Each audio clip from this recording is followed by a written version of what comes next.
Seja bem-vindo, seja bem-vinda ao Saúde mais Produtividade. Esse podcast que vai ao ar toda quarta-feira com assuntos relacionados à saúde ocupacional, segurança do trabalho, produtividade nos negócios, bem-estar e muito mais. E hoje a gente vai falar sobre um assunto que é de interesse de todas as empresas, o tal do e-social. Um ano depois da implementação do e-social, como é que será que as empresas estão lidando com isso? Como é que será que os profissionais de segurança estão lidando com isso? E o que você pode fazer para regularizar a sua empresa e ficar conforme a norma manda, tá? Mas isso só depois da vinheta.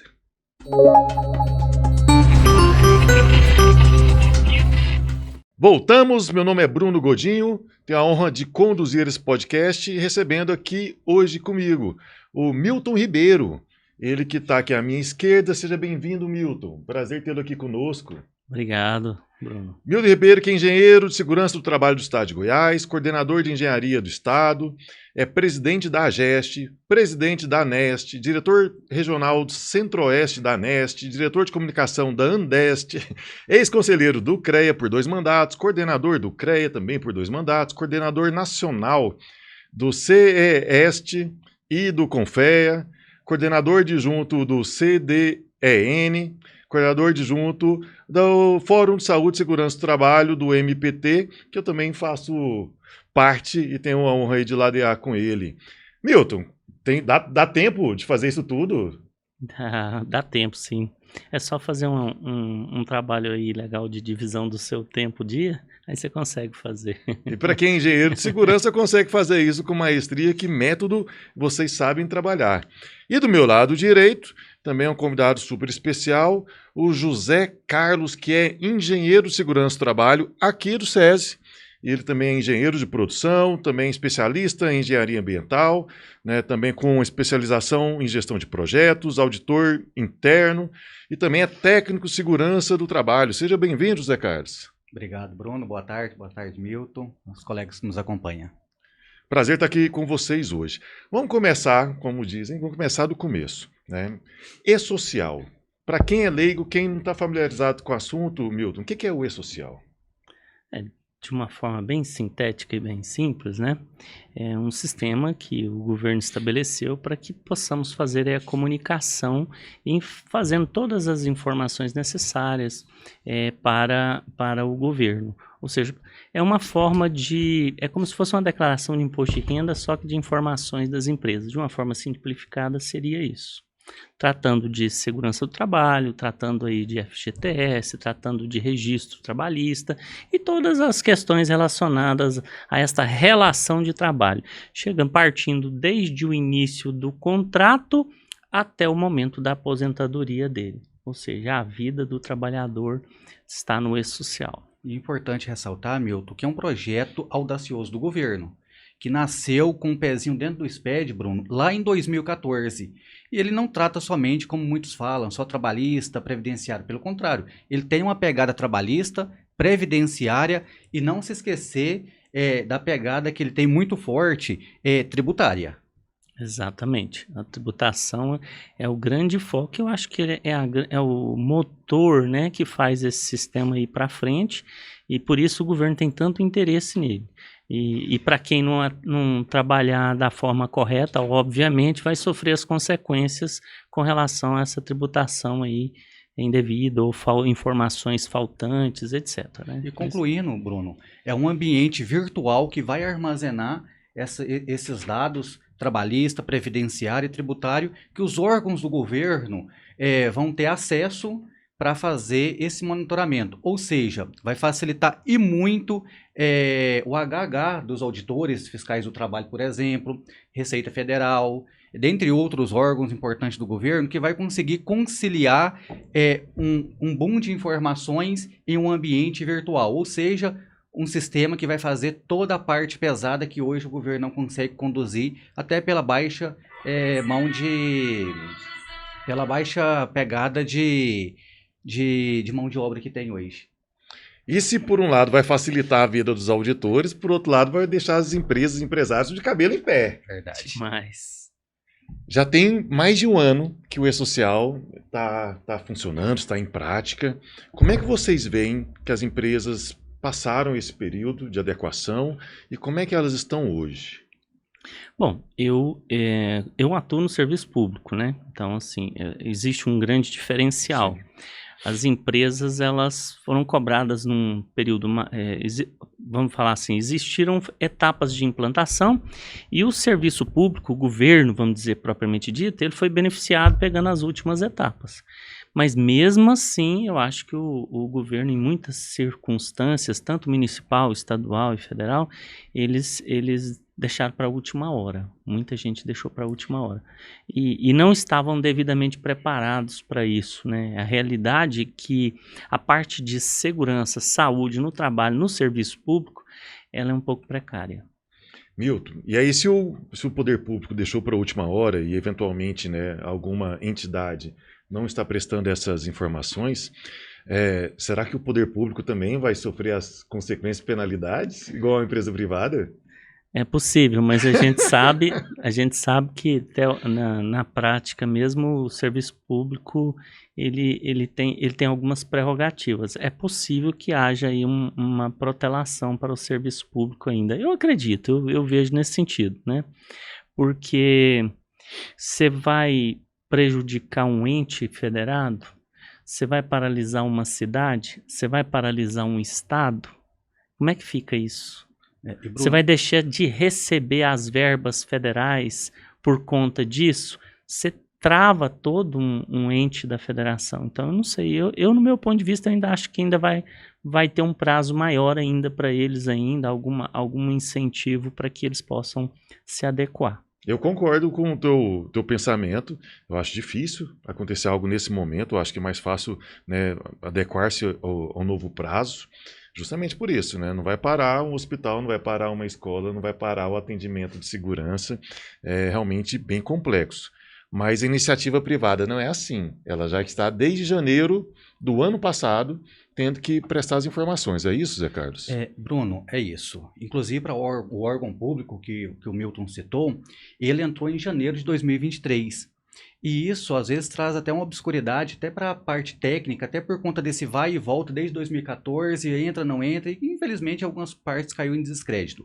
Mas, na verdade mesmo, conforme o manual orientativo do E-Social, o E-Social ele tem algumas subdivisões, principalmente subgrupos, que a gente trata de eventos de tabela, eventos não periódicos, eventos periódicos e o que nós estamos tratando aqui hoje nesse podcast, que são os eventos de SST, que é o grupo 4. Neste grupo 4, ele entrou para as empresas que teve um faturamento superior a 16 milhões, 18 milhões, alguma coisa assim, em 2021.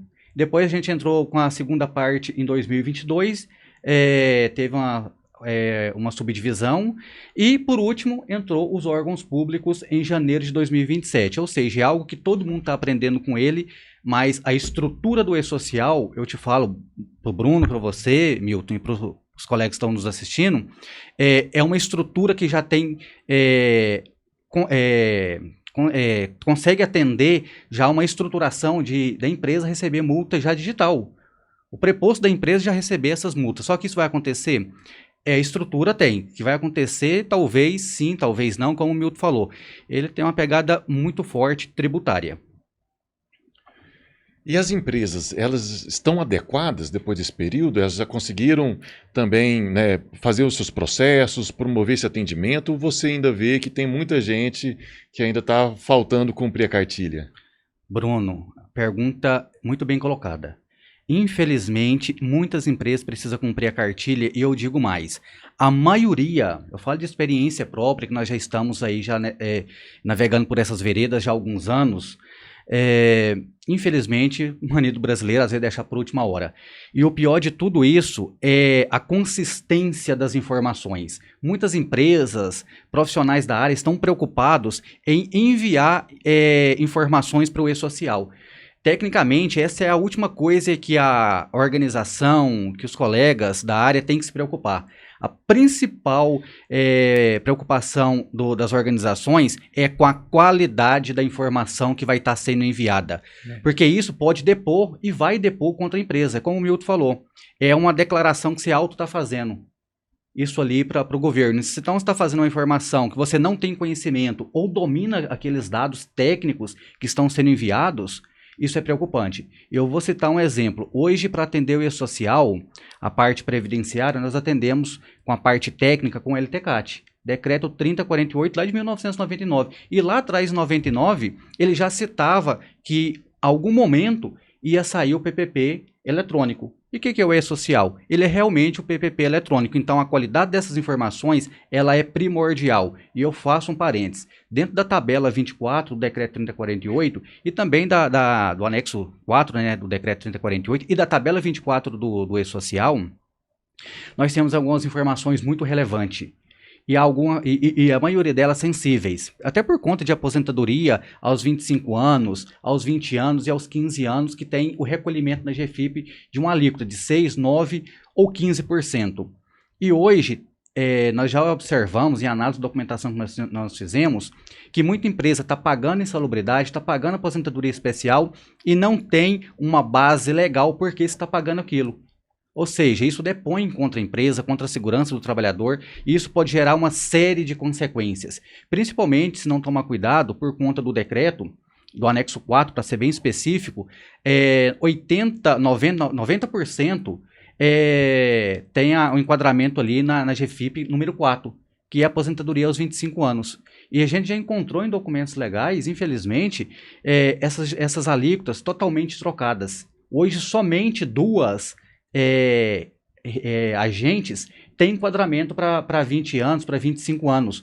A maioria esmagadora são 25 anos para aposentadoria especial. Só que muitos começam a atropelar as informações, não tem qualidade nas informações que vão ser enviadas para o governo federal e acaba sujando a base, digamos assim, e isso vai dar um transtorno muito grande para a empresa para provar isso ao contrário. Então, sem essa qualidade dos dados, sem uma gestão melhor do que está sendo enviado, além da empresa estar suscetível a receber alguma autuação, alguma multa, ela, nesse exemplo que você citou, ela está pagando uma aposentadoria especial sem precisar disso? Exatamente. E, além disso, a empresa pode ser autuada também ou sofrer ações regressivas da própria Previdência Social.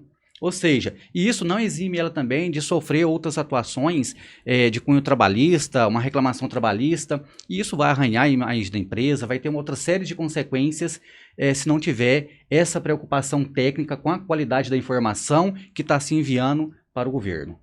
E no poder público, Milton, também tem esse embaraço todo esse contexto nebuloso? Tem. Apesar, vamos dizer assim, apesar da discussão que foi apresentada aqui ser adequada, no serviço público tem bastante diferencial. Não é tão simples no serviço público quanto se apresenta. Em primeiro lugar, toda essa, vamos dizer assim, arcabouço de orientações técnicas para o E-Social, ele está baseado àqueles que vão trabalhar com o regime geral da Previdência Social. Então, esse é um ponto. Os demais não são obrigados a informar. Uhum. Por exemplo, no estado de Goiás, o qual eu trabalho, nós temos previdência própria, chama Goiás Prev. Então, o servidor efetivo, certo? Ele não precisa informar isso para o E-Social. Por quê? Porque nós aposentamos ele pelo regime da Goiás Prev. Mas eu tenho 3 distintos dentro do estado. Eu tenho a empresa pública, onde eu tenho um empregado público. O que significa isso? É uma empresa que tem empregado público. Esse empregado ele é regido pela CLT, Consolidação das Leis do Trabalho. Então, nesse caso, ele aposenta pelo INSS, pelo Regime Geral de Previdência Social. Portanto, todas as obrigações de SST, eu tenho que trabalhar porque ele é um empregado público. Eu tenho o servidor efetivo. Esse servidor efetivo, a gente faz todo o trabalho de SST por conta de uma lei específica que a gente tem, mas nós não somos obrigados a fazer a informação deles. Uhum. Agora eu tenho um cara que é o meio termo, ele tá com um pé aqui e um pé acolá. Qual que é esse profissional? É aquele nomeado, sabe? Aquele Sim. cargo de confiança que o governador nomeia ele, sai aquela portaria, vai para... Este nomeado, ele vai aposentar pelo regime geral da Previdência. mas ele recebe insalubridade e periculosidade segundo o regime do Estado. Então, para uma coisa segue a legislação estadual e para outra segue a legislação do INSS. Que beleza, hein? Ficou bem fácil a sua vida agora. Bem tranquilo. Tenho que separar o joio do trigo para mim poder fazer o trabalho. Então, nós tivemos aí, nos anos anteriores, inclusive na época que você leu aí, eu era coordenador de engenharia, da parte de engenharia de segurança do Estado. Então eu coordenava os engenheiros de segurança, coordenei eles por 2 anos, há 2 anos que eu saí dessa coordenação, e nesse período eu apresentei o problema para o Estado, apresentei o problema para a Secretaria de Administração, levou ao conhecimento do governador, e eu comecei a trabalhar, com 2 anos de antecedência, eu comecei a trabalhar na aquisição de um sistema de gestão para o Estado de Goiás. Então nós abrimos uma licitação, fizemos... Primeiro eu fui conhecer todos os sistemas que tinha no mercado, para que a gente pudesse ver se tinha algum que pudesse adaptar. Nenhum deles adaptava 100% a essas condições que eu estou citando aqui, que são totalmente diversas e distintas do que é o normal. Então nós tivemos que criar um processo licitatório onde a gente especificava que o sistema que a gente fosse contratar, aquela que prestasse o serviço deveria fazer adequação para nós. Então nós trabalhamos 2 anos com antecedência, adquirimos um sistema que foi implantado há 2 anos atrás, já estamos na fase de renovação contratual, e tem 2 anos que nós estamos trabalhando nessa adaptação do sistema, porque ele tem que gerar um laudo, ele tem que gerar um LTCAT para quem tem direito a receber a aposentadoria pelo INSS, que são os empregados públicos e os nomeados, vamos dizer assim, aqueles que não são servidores efetivos. Então, quando ele sai da empresa, no final da carreira dele, ele vai aposentar pelo INSS. E aí ele tem que estar com o LTCAT dele. Sim. Então, eu tenho que ter um LTCAT. Eu tenho que ter um laudo de insalubridade e periculosidade para atender. Se ele é empregado público, eu sigo a CLT, aplico as NRs ipsilíteres. Se ele é servidor efetivo, eu tenho que aplicar a Lei 19.145, que é uma lei do Estado que trata da política de saúde e segurança. O Estado de Goiás ainda é privilegiado porque tem uma lei própria que os outros estados, os outros municípios não têm. Então nós temos um privilégio de ter uma lei que trata disso, e dentro do bojo dessa lei, ela apresenta as diferenças. Ela fala, por exemplo, CIPA, ela trata da CIPA diferenciado lá dentro da lei. Por quê?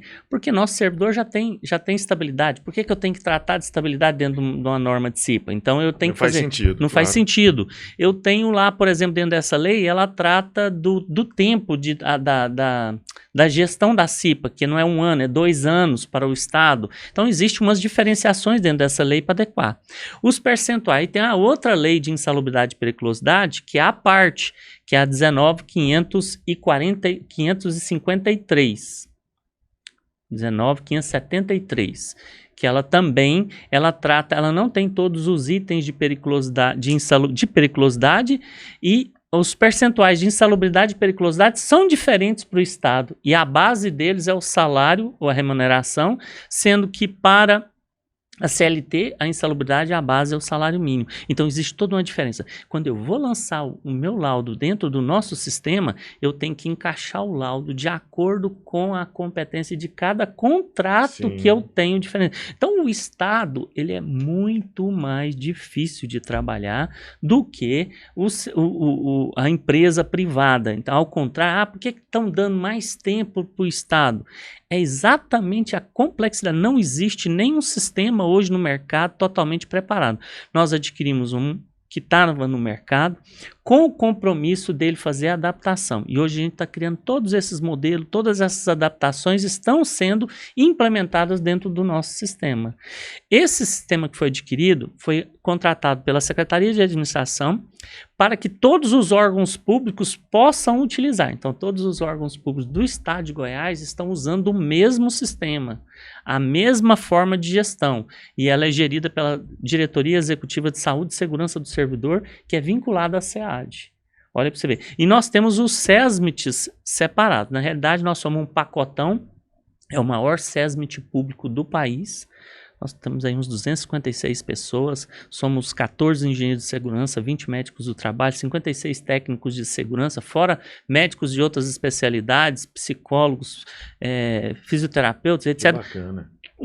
ele é gigante, é o maior SESMIT do país. Distribuídos, aí a gente loca. Por exemplo, eu já fui engenheiro da Secretaria de Administração, fui engenheiro do Corpo Bombeiro, ainda estou vinculado a eles e atuo no Corpo Bombeiro, e sou engenheiro do Detran. Então, hoje eu fico fixo, lotado dentro do Detran, mas eu atuo em... essa semana eu estava atuando numa perícia para a AGR, Agência Regional de Regulamentação, entendeu? Então, assim, nós somos um corpo, um grupo de profissionais de SST que atua para o estado todo. São 90 mil servidores, cara. Só a educação é 35 mil. É gigante, né? E aí tudo que trabalha com grandes números fica cada vez mais sem noção. complexo. Agora, você imagina fazer a gestão disso aí. E é por CPF, né? Lembrando e é por que CPF. os envios é por CPF. Por CPF. Então, assim, às vezes a pessoa fala assim, mas o serviço público ainda não fez. Você tem que conhecer a dificuldade lá dentro primeiro. Poxa, que bom que você está trazendo isso, que eu também não conhecia todas essas nuances, né? Pois é. E essa complexidade. E que bom também que eu fico feliz que é uma pessoa técnica, que entende do assunto, né? Que também está à frente, né, deste processo, porque muitas vezes pode acontecer de uma solicitação de sistema, como foi o indicado, não ser baseado em quesitos técnicos. Aí contrata-se alguma coisa que não vai atender. Fico muito feliz que o nosso estado está em boas mãos, né, com a sua saúde e segurança do trabalho. Zé Carlos, e ao mesmo tempo que o estado tem esses vários entes que tem que lidar, a empresa também tem alguns. Eu queria que você esclarecesse para a gente, né? Bom, dentro de uma empresa você tem o seletista, você tem o estagiário, você tem o jovem aprendiz e você tem o terceirizado. Um PJ que atua dentro de um outro PJ, com vários profissionais lotados. Mas o Estado também tem isso. E ainda eu não falei nisso. Ainda tem o médico, que é aquele que é o... não é o estagiário, o médico que está nos hospitais, é o... Ai, fugiu o nome. Quando ele está fazendo a especialização, final de curso dele, sabe? Residente. Ainda tem os residentes ainda, que é outra filosofia. Então, é muito amplo. É uns 10 tipos de haja sistema. Para poder atender tudo isso. O sistema vai ter que ter muita customização, né? E como é que fica com esses vários entes na empresa privada, já que o Milton falou tão bem do serviço público? Realmente, quando a gente envolve o órgão público é bem complexo mesmo. Como o Milton colocou, bem colocado, tem que separar o joio do trigo, o que é RGPS, o que é regime próprio, o que é o RPPS, e mesmo assim tem alguns vínculos ainda que o Milton citou, que vai depender até da forma de ingresso desse servidor, então é bem complexo. Para a instituição privada, Bruno, ela é um pouco mais simples, mais fácil da gente lidar. Lembrando que é uma pergunta que a gente recebe recorrente, devo enviar o evento do E-Social para todo mundo? Da organização? Sim, para todo mundo, mesmo aquele que não está exposto a agente nocivo, ou mesmo aquele que está exposto a algum agente, mas a caracterização não deu como aposentadoria especial. Tem que enviar individualmente os eventos, mas é importante citar que esses eventos, para a parte de SST, desde 2014, sofreu uma simplificação também. Eram 6 eventos, hoje nós estamos trabalhando dentro de SST de forma direta, com 3 eventos, que é o evento 2210, que é a comunicação de acidente do trabalho, o evento 2220, que trata do monitoramento da saúde do trabalhador, e o principal, que é o bicho-papão aí de muitos, que é o 2240, que trata dos agentes nocivos. E tem que ser enviado isso por CPF vinculado àquele CNPJ. Dentro disso tem algumas veredas também que tem que tomar cuidado quando a empresa é vendida para uma multinacional, que assume todo esse conglomerado, então tem algumas regras para isso também. Para o estagiário não tem a obrigação de mandar, para os demais todos obrigados a enviar esses eventos para o E-Social, e a empresa tem que entender qual que é o objetivo de tudo isso. Muitas das vezes, Milton, o pessoal quer enviar o evento para cumprir, entre aspas, uma legislação e esquece o que está por trás de tudo isso, que é resguardar a saúde e a segurança daquele trabalhador, para ter uma gestão mais efetiva. Por isso que é fundamental ter um baita de um sistema, Bruno, como você falou, para organizar a gestão de tudo isso. E se a gente for pegar no pé da letra, as multas para isso, se chegar a vir, são pesadíssimas, que variam aí na casa inicial de R$700 a mais de R$4.000, isso por CPF, que deixar de cumprir alguns eventos desses. É claro que o EV social dentro de SST, ele é muito grande. Ele traz muitas instruções que estão escondidas dentro das legislações, e a qual eu cito como muito importante a Instrução Normativa 128, que ela traz riquíssimas informações que infelizmente não dá tempo da gente passar tudo isso aqui. Mas é algo assim espetacular, principalmente para a gente da área, é algo que veio que não vai demorar muito, viu? Vai lançar a versão 2.0 do E-Social, que quem está achando que é um bicho de sete cabeças, isso vai aumentar muito e vai facilitar também muita gestão dentro da saúde e segurança. Para aquelas empresas que já estão preparadas, não vejo problema algum. Agora aquelas que estão ainda, como diz o ditado, dormindo de botina, pode se preparar. Ô Zé Carlos, eu pensei que a gente ia passar um recado para os nossos espectadores, que quem já cumpriu tá tudo bem, fique tranquilo. Pelo jeito, não. Não, pelo Tem mais contrário. coisa por aí. Os eventos o quarto grupo de SST são eventos não periódicos, mas não quer dizer que tem que enviar e acabou. Essa é outra coisa bem recorrente, Bruno, que nós recebemos também solicitação de apoio dentro desses eventos. Como que eu vou enviar o 2210? É todo dia, todo mês que vai ser enviado? Opa, misericórdia, né, Milton? Imagina se for abrir CAT todo mês de cada funcionário. Então, 2210 tem a sua particularidade. Tiver acidente, vai fazer a comunicação, lembrando, via E-Social, não pode usar a CAT Web mais. Detalhes. Detalhe, aí você falou que é importante, né? Mas no nosso caso, eu só faço CAT de quem é empregado público. E eu tenho mínimo empregado público, porque nossos servidores efetivos e os comissionados, a gente faz um documento chamado FRAT, um formulário de registro de acidente, ele é interno ao Estado, é uma gestão própria do Estado, porque a nossa legislação estabelece que tem que passar para a nossa Goiás-Prev, isso vai para Goiás-Prev, se for o caso de uma aposentadoria, porque se ele aposentar, por exemplo, se ele sofreu um acidente e tiver que aposentar por conta do acidente, ele passa a receber o seu salário integral no Estado. Então eu tenho que ter um documento que comprove que foi um acidente de trabalho, mas eu não faço essa comunicação. Então, gente, mais uma vez, é uma diferencial que tem do serviço público.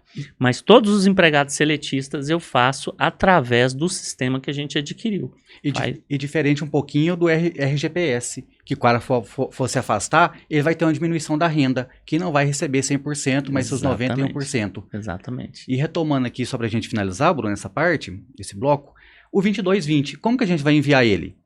Opa, e tem suas particularidades também, que aí ele começa a ter uma periodicidade de acordo com o início do evento, ou seja, tem que fazer carga inicial, tem a parte de admissão do trabalhador, periódico, mudança de risco, que é um título que sofreu alteração, dentre outras particularidades, igual o demissional. E claro, e para isso, dentro das normas, um arcabouço legal gigantesco que traz outras possibilidades de não precisar fazer esse exame demissional, tem suas particularidades, dependendo quando o funcionário entrou na empresa, tem algumas regras para isso, e o médico também tem autonomia para arbitrar, para cumprir alguma parte dessa parte final de legislação.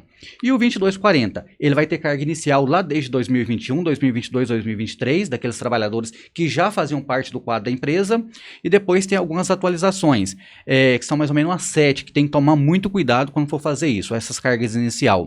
Na admissão do trabalhador, quando o LTCAT sofreu alguma alteração dos riscos do trabalhador, e outro, mesmo os trabalhadores que estejam afastados por férias ou por licença maternidade, tem que se enviar esses dados para o governo, com exceção dos demais. Os demais só quando ele retornar. Imagina que tem um trabalhador que sofreu um acidente e está afastado. Como que eu vou mandar a carga inicial dele? Não manda. Espera ele retornar, assumir as suas atividades, ter toda a permissão médica, aí faz a carga inicial dele.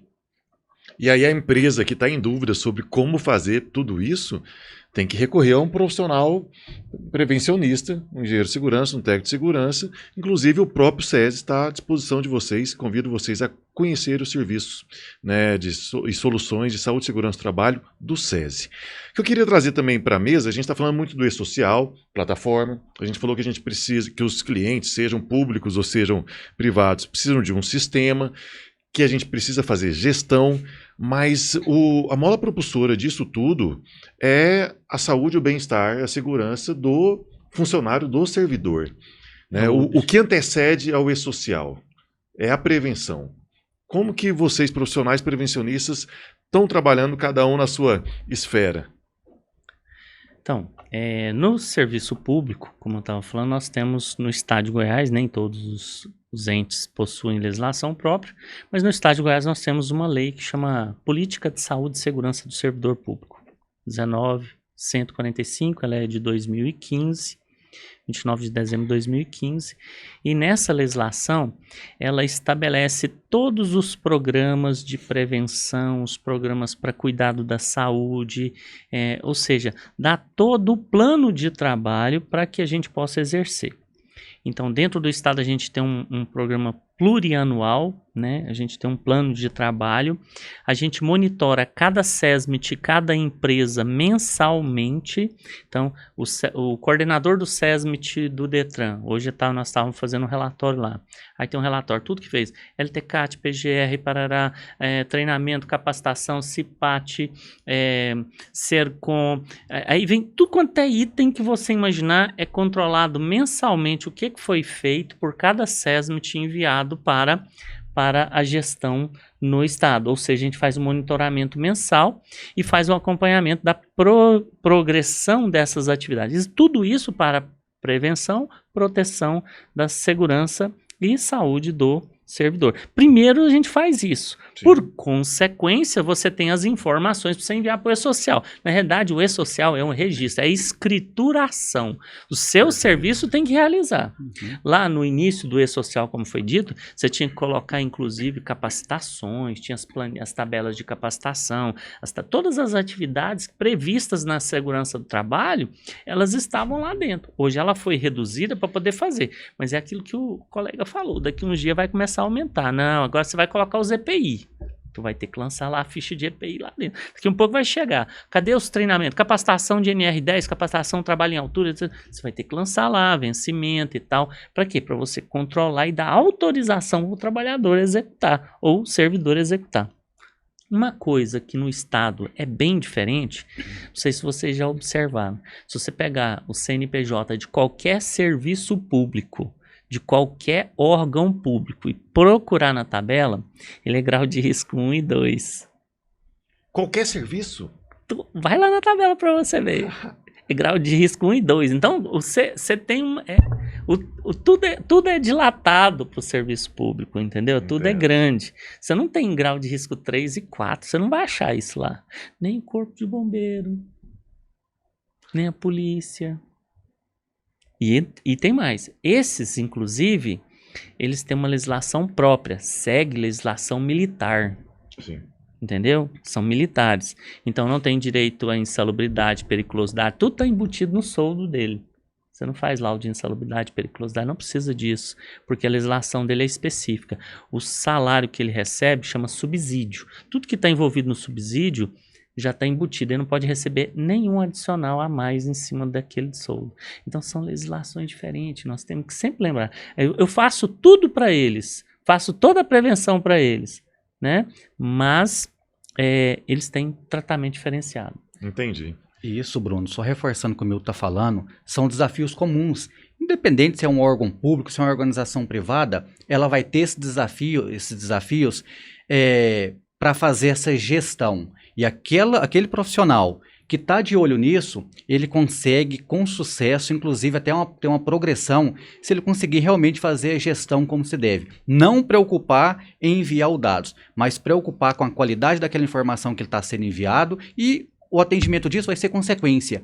Ou seja, pagar aposentadoria especial, pagar um adicional de insalubridade ou de periculosidade, é um malus que a empresa está pagando, está onerando a folha de pagamento dela, está correndo sérios riscos de sofrer a ação regressiva da Previdência, acidente de trabalho, doença ocupacional, sem falar que pode responder numa ação trabalhista, arranhar a imagem da empresa, ter problema com fornecedores, com a sociedade de forma geral, que hoje nós estamos formando um público que ele está muito de olho, por exemplo, no ESG, se a empresa realmente está seguindo todos esses parâmetros legais. Ou seja, o que seria isso? Preocupada com o bem-estar dos trabalhadores, dos colaboradores. Pagar insalubridade é consumir a saúde do trabalhador em dose homeopáticas. Isso é bom? Exatamente. Isso é péssimo. Claro. Sem falar da oneração que vai ter na folha, que pode ser convertida em outros benefícios. Quantas empresas nós vemos que, além de pagar adicional de insalubridade, ou periculosidade, ou aposentadoria especial, tem um gasto astronômico com equipamento de proteção individual, com capacitações, e não sabe reverter isso em seu favor. Tratar o problema na raiz. fazer um processo de engenharia, uma eliminação daquele risco, ou trabalhar de uma forma que você consegue mitigar aquilo de uma forma eficaz e ter toda uma gestão, uma qualidade, um bem-estar para o seu trabalhador no chão de fábrica. Sem falar que ele vai aumentar e melhorar a produção dele e a satisfação dele de ir para o trabalho. Falta nas empresas e também principalmente no serviço público que a gente vê, é exatamente esse pensamento da segurança, é a mudança, de uma cultura, de comportamento. Cultura. Isso não tem. E no serviço público nós temos uma diferencial. Mudou o governo, mudou todo mundo. E aí, a cada 4 anos eu tenho que sentar com todos. Toda vez, por exemplo, eu fui engenheiro na corporação do Corpo Bombeiro, no Corpo Bombeiro. O comandante dessa unidade virou comandante da outra, o comandante daquela vem para essa unidade, então existe uma troca, uma dança das cadeiras muito grande. Então eles vão subindo de posto, vai trocando as cadeiras. Cada vez que troca o posto, eu tenho que ir lá explicar para aquele comandante os riscos que tem ali, quais são, o que a gente tem que fazer, como que tem que ser feito. E assim no serviço público de uma forma geral, né? Chega um novo assessor. Aí esse é um outro problema sério no serviço público. Todo mundo é assessor. O cargo é um só, a função é que muda. Aí você vem assessor 1, assessor 2, assessor 3.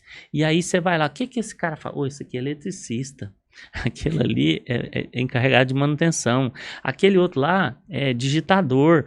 Ou vamos dizer assim, um auxiliar administrativo. Mas o cargo é o mesmo. Aí uns ganham insalubridade ou periculosidade de acordo com a função que ele exerce. E aí é o problema, é eu distinguir. E outra dificuldade no serviço público é tirar de uma caixinha e passar para outra. Isso faz com muita facilidade. O político chegou, gostei desse cara, ele é bom, não sei. Você vai fazer tal coisa para mim, tira ele daquela função e põe para fazer outra. Ele deu a ordem, acabou, ele vai lá, vai fazer. E a mudança? Quando foi feita essa troca? Aí mudou mudança de risco e você não ficou sabendo da mudança de risco. Entendeu? Que existe toda uma dificuldade entranhada no serviço público que é mais complicada. Entendeu? Principalmente os nomeados. Baita desafio, baita desafio. José Carlos, como o Milton bem falou, né, o social é a consequência. O que a empresa tem que fazer para ela prevenir acidentes, para ela garantir um ambiente mais seguro, com pessoas mais saudáveis? Bruno, de uma forma geral, o básico. Tem um programa, um PGR, que é o berço, a base de tudo isso. Tem um programa bem feito, bem consolidado, que isso vai ser um efeito cascata. Ele vai dar respaldo para o médico parametrizar e elaborar um PCMSO, para construir um laudo de insalubridade, periculosidade, um LTCAT, fazer as medições, fazer uma higiene ocupacional bem feita. E principalmente a cultura. A cultura, infelizmente, a gente não adquire ela de um dia para a noite. Isso tem que trabalhar na alta gestão de cima para baixo. Quando a empresa consegue ter essa cultura e implantar essa cultura e fazer as coisas acontecer, você pode ter certeza que as coisas vão mudar. E o mais importante de tudo isso é as obrigações. O empregador tem que saber que ele tem a obrigação dele, mas que o trabalhador também tem a obrigação dele. Quando eu recebo o meu equipamento de proteção individual, você não me deu ele, Bruno. Eu não ganhei ele de presente. Você está me emprestando. E quando eu recebo isso, eu vou assinar um termo que eu tenho a minha responsabilidade para usar conforme a finalidade e a instrução que eu fui usado. É claro que o EPI é o último da cadeia que nós temos que trabalhar. Temos que trabalhar para mitigar esse risco, afastar esse risco ali do chão de fábrica. Mas o empregador, ele tem que ter noção. Se ele está cumprindo a parte dele, tem uma contrapartida que o empregador não é que ele quer. Ele tem a obrigação de cumprir. Então, esse cenário de treinamento, por isso que o treinamento é muito importante dentro das normas regulamentadoras, treinar, orientar o trabalhador, estar perto do trabalhador, e a parte técnica, ela precisa entender que isso é uma junção, que eu como profissional da saúde e segurança, eu não vou ter uma autoridade como polícia, vou chegar, Milton, poxa, de novo você não está usando esse equipamento. Toda essa abordagem de cultura vai fazer uma diferença, porque já é do ser humano, Bruno e Milton. Se você chega para mim fazer uma abordagem no chão de fábrica, eu estou fazendo 99 certinho, eu esqueci de colocar meu óculos. Às vezes o profissional chega para mim de uma forma mais rústica e isso acaba me fechando para aquilo. Mas a forma que você trabalha aquele trabalhador, aquele colaborador, e a gente motiva ele a melhorar, apoia ele para pensar também o que ele pode melhorar no chão de fábrica, na atividade que ele está fazendo, a gente começa a conquistar isso. Então, são ações pequenas dentro de um conglomerado todo maior que a gente consegue implantar essa cultura de segurança, principalmente com treinamentos e orientação. Não tem um caminho fácil para isso não, viu? Uma receitinha e vai ali pronto, pelo contrário. O caminho é fazer o básico bem feito. Fazer um arroz com feijão gostoso, né? Que aí vai dos programas legais, você citou, o PGR, PCMSO, os laudos, né, técnicos. E claro, tá olhando para o nosso bem maior, que é a vida. A nossa e a do nosso colega de trabalho. E aí todo mundo tem responsabilidade nesse processo. Empregadores e empregados. Poxa, pois não? E é algo importantíssimo a gente citar aqui para os nossos colegas, nossos ouvintes, que a gestão dessa documentação que nós estamos falando aqui desde o início desse podcast, ela é importante porque muitas das vezes a empresa está pagando um adicional e ela não sabe qual que é a base legal que ela está estruturando tudo isso. Está pagando algo com um achômetro e muitas das vezes é um barato que ela compra que sai caro. É um profissional que às vezes nem teve a decência de ir no chão de fábrica, fazer um levantamento, fazer um mapeamento de risco, que realmente o seu colaborador está exposto, faz muitas vezes dentro do chão de fábrica ou por telefone. Infelizmente a gente encontra o mercado prostituído nesse cenário.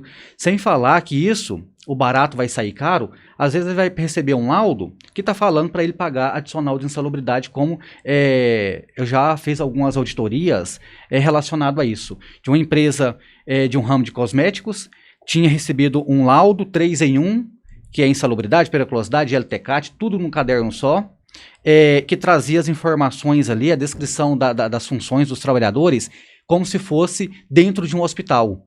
Nós chamamos o gerente, a parte da empresa, para ler aquele documento, para saber como que era aquilo. Era um Ctrl+C e Ctrl+V. Ou seja, às vezes o baratinho que ficou ali vai sair caro e vai perpetuar, Milton, para o resto da vida da empresa. Não confere, né? Nem confere. E vai estar pagando aquilo sem falar que isso vai ter um flag muito grande entre saúde e segurança com a parte de recursos humanos. Porque o que está no laudo, os eventos se conversam. Porque 99% do e-social é o que está nos bastidores e não o que está ali visível para a gente ver. São cruzamentos de informação. Se eu falei que o Milton vai receber um adicional, uma aposentadoria, vai aposentar aos 25 anos, eu tenho que recolher uma alíquota de 6% dele. Será que o RH, ele está ciente de recolher isso dentro da folha, essa GFIP dele de 6%? E muitos estão pagando e não está cumprindo a segunda parte do acordo. Isso pode gerar um problema sério, judicial, que o governo pode arbitrar contra a empresa com ação indenizatória regressiva para pagar aquilo. Nesse sentido, nós estamos bem mais evoluídos no Estado, tá? Porque nós temos todo um procedimento para se fazer um laudo de insalubridade e periculosidade e também o LTCAT. Então, quando isso ocorre a nomeação de um profissional, para fazer para o Estado, não pode ser um profissional que não pertença aos quadros do Estado. Nós podemos contratar uma empresa para fazer, mas o laudo dela tem que passar por uma supervisão minha ou do profissional que está naquele órgão, e ele tem que ser homologado. Aí existe uma equipe de homologação que fica no SESMIT Central. Então, por exemplo, vou fazer um laudo de insalubridade de periculosidade de um eletricista que trabalha lá no órgão X. Aí eu fui nomeado, engenheiro Milton, fui nomeado para fazer o laudo. Então eu vou lá, faço levantamento e tal. Tem um modelo padrão de laudo do Estado estabelecido com todas as regras, tudo organizadinho, bem feitinho. Pega aquele modelo, faz em cima daquele modelo, faz análise, conclusão e tudo mais. Esse laudo tem que ser enviado para o SESMIT Central. Tem uma equipe de homologação com 2, 3 engenheiros e médicos lá que vão ler o documento. Se tiver dúvida, é feita uma visita no local para checar se está batendo aquela informação que está no laudo. A partir daí vem um carimbo de homologação do serviço público. E só a partir daí ele é comunicado via processo para RH, para folha de pagamento, para todos os locais, inclusive para o órgão em questão e o trabalhador, o servidor da comunicação daquele laudo. Então existe todo um processo burocrático que impede que essas coisas aconteçam no Estado. Isso é gestão. Então, seja no órgão público, seja no privado, a empresa tem que recorrer a um profissional capacitado, ou empresa capacitada, ou contratar um profissional que tenha competência para tal. Gente, a gente está falando de saúde, a gente está falando de segurança do trabalho, de risco de um acidente incapacitante. Não tem jeitinho, não pode ter jeitinho quando a gente fala de vida. Infelizmente, como o José Carlos bem colocou, algumas empresas ainda fazem isso. Que bom que no poder público não é assim, mas as empresas têm que ter isso em mente. Não tem como se arriscar com a vida, brincar com a vida de uma outra pessoa para economizar um pouquinho ali. Não é só pelo custo que a conta chega, ainda mais com o E-Social, a conta vem lá na frente, mas é pelo prejuízo que a gente pode ter com o nosso bem maior, que é a nossa própria vida, a nossa qualidade de vida e a nossa premissa, que é sempre promover ambientes seguros para pessoas mais saudáveis, se tornarem profissionais mais produtivos, em empresas mais competitivas. Então essa relação de causa e efeito, que eu acredito seriamente, é o que faz diferença também para as soluções do SESI e para as empresas que o SESI atende. Poxa, esse papo daria aqui mais 2 dias de conversa, ainda mais com 2 interlocutores tão bacanas e que sabem tudo do assunto, né? Eu fico lisonjeado de participar desse momento. Quero agradecer aqui Milton Ribeiro mais uma vez. Obrigado aqui por estar conosco. Tem alguma consideração final para o nosso público? Então, E-Social, segurança e saúde. Segurança primeiro, saúde depois. Tem um hábito de se falar, né? Sim. Mas não existe saúde sem segurança, né? Primeiro você pratica a segurança e, por consequência, você vai ter um ambiente saudável. A gente tem que sempre lembrar disso. Então, essa cultura de segurança, ela tem que ser trabalhada dentro das empresas, dos órgãos públicos, gestores, né? No nosso caso, no órgão são os políticos, que muitas vezes chegam ali por indicação, não conhecem, você tem que gastar um tempo para trabalhar esse tema com eles. Então, mas é a gestão, é a mudança de cultura, isso vai trazer garantias aí de um ambiente saudável, seguro, garantindo aí o que a Constituição Federal, lá no seu artigo 7º, inciso 22, diz, que é redução dos riscos através do cumprimento de normas de saúde, segurança e saúde do trabalho. Então, isso é que nós precisamos fazer. Mudança de cultura e conclamar a todos. Estamos aí à disposição para trabalhar tirar dúvidas, participar. Eu sou o presidente da Associação Nacional de Engenheiros de Segurança do Trabalho e atualmente exerço também a presidência da Associação Goiana. Estamos aí com um congresso para trazer para Goiânia. Opa, conte as novidades. Já pode ter novidade ou isso? Já é novidade, mas já está acertado. Congresso Nacional de Engenharia de Segurança do Trabalho vem para Goiânia, 25, 26 e 27 de novembro. Divulgado em primeira mão aqui no nosso podcast. Primeira mão, tá? À disposição já logo que terminar o Enest, porque agora nesse período inicial, agora em abril, nós temos o Enest, que é o Encontro Nacional de Engenharia de Segurança do Trabalho, que inscrições abertas, entra no site enestbrasil.org.br, lá vocês vão fazer a inscrição para o Encontro Nacional em Curitiba. Temos uma grade muito boa de capacitações e treinamentos e palestras aí. Então nós temos 2 grandes eventos no Brasil proposto pela associação, que é o Enest e o Conest. Enest em Curitiba, Conest aqui em Goiânia. Aqui em Goiânia. Conclamo já podem reservar aí nas suas agendas, já fazer o reserva de hotel, porque já vai ser em Goiânia. Preparem os voos, né? Quem estiver de fora, estamos aí à disposição. Vai ser um dos maiores eventos a nível internacional. Nós vamos trazer palestrantes da Europa, da África e da América Latina. Nós estamos trabalhando com a comunidade de língua portuguesa também e o pessoal da Península Ibero-Americana, né? Então nós vamos ter palestrantes aí internacionais. Nossos congressos são a nível internacional e muitos grandes nomes do Brasil estarão nos 2 eventos. Venham participar conosco. Poxa, que honra Goiânia receber um evento desse porte. Parabéns pela iniciativa, Milton. E você, empresário, já manda esse vídeo para o seu técnico de segurança. Já pede ele para se inscrever nesses eventos, aumentar a bagagem, a qualificação dele, o seu engenheiro de segurança, o seu médico do trabalho, seu profissional de RH. Quanto mais gente tiver informações de qualidade, mais gente pode transformar a cultura de prevenção nas organizações. Fica aí o convite para os 2 eventos. Então, e o SESI vai estar lá junto, com certeza.